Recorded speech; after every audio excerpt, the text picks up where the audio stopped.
Mabibigat na mga pagbabago sa immigration ang anunsyo sa Ottawa Miyerkules.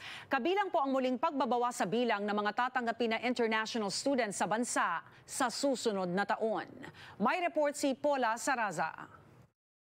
International students and the postgraduate work permits that come with it occupy about 50% of the temporary workers that are here in Canada. Muling babawasan ang intake cap sa mga international students sa susunod na taon.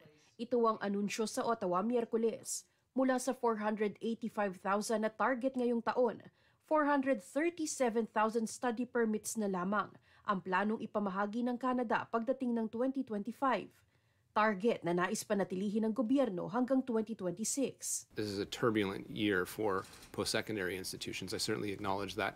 The turbulence is something I think we need to deal with, and what they want is predictability. So what we're saying is the cap that we established, whether it's achieved or not in an aggregate level by every province put together, I don't control that, but that cap is getting reduced another 10%. Inaasahan na rin ang paghihigpit sa post-graduation work permit. Makakatanggap lamang ng PGWP na valid hanggang 3 taon ang mga nagtapos sa public colleges, master's at doctoral degree programs o field of study na malaki pa rin ang pagkukulang sa mga manggagawa.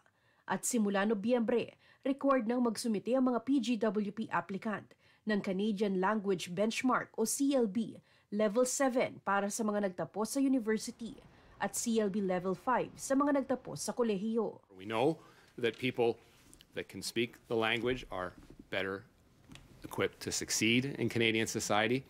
This is a more stringent requirement that I think is very important if we are going to continue the successful story of integration of some of these people into Canadian society. It's not easy to shift suddenly to a course or to a program na agad-agad magiging eligible ka for PGWP. So paano yung mga nagastos nila? Ayon sa isang immigration consultant, ang sunod-sunod na mga pagbabago sa polisiya, malaki ang epekto sa mga kababayang nakikipagsapalaran sa Canada.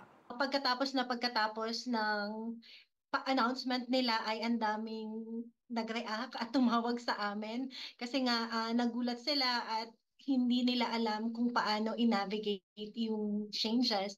Hindi raw malabong magresulta sa pagbagal ng immigration sa bansa ang mga ipapatupad na mga reforma. Because, diba, limiting din yung parang the unification ng family, ng temporary foreign workers, ng mga international students. So for those people na parang gusto nila dalhin yung family nila, instead of going for Canada, I feel that they will not be interested anymore. Bahagi ang anunsyo sa mga hakbang ng federal government na mapababa sa 5% ang bilang ng mga temporary residents sa bansa, na kasalukuyang nasa 6.5%.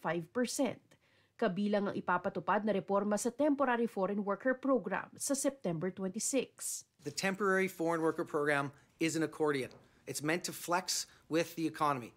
When we have a high number of vacancies, we can bring in more people, and as the economy tightens, we close the accordion and we make it harder for people to come in because Mark and I and our government want those jobs to go to Canadians. Paula Saraza, Omni News, Toronto.